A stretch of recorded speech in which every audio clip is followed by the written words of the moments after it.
ಶುಭೋದಯ, ನಮಸ್ಕಾರ, welcome to Yoyo Kannada. ಬನ್ನೀಗ ನೋಡೋಣ ಈ ದಿನದ ವೆದರ್ ರಿಪೋರ್ಟ್. ಕರ್ನಾಟಕದಲ್ಲಿ ಮತ್ತೆ ಮಳೆ ಶುರುವಾಗಲಿದೆ. ಹಲವಾರು ಜಿಲ್ಲೆಗಳಲ್ಲಿ ಮುಂದಿನ ಕೆಲವು ದಿನಗಳವರೆಗೆ ಹಗುರದಿಂದ ಭಾರೀ ಮಳೆಯಾಗುವ ಸಾಧ್ಯತೆಗಳಿವೆ ಎಂದು ಭಾರತೀಯ ಹವಾಮಾನ ಇಲಾಖೆ ತಿಳಿಸಿದೆ.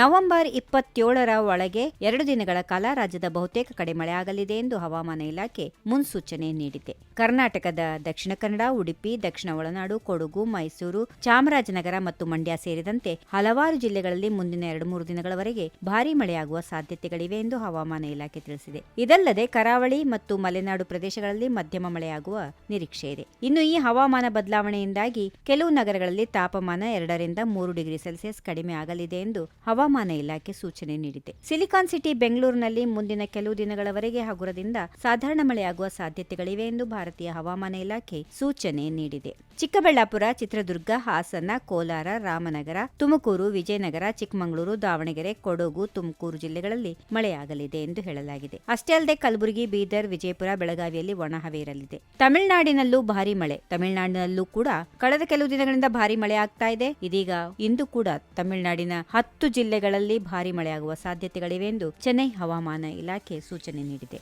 ಈ ವಿಡಿಯೋ ನಿಮಗೆ ಇಷ್ಟವಾದಲ್ಲಿ ಲೈಕ್ ಮಾಡಿ, ಶೇರ್ ಮಾಡಿ, ಸಬ್ಸ್ಕ್ರೈಬ್ ಮಾಡಿ.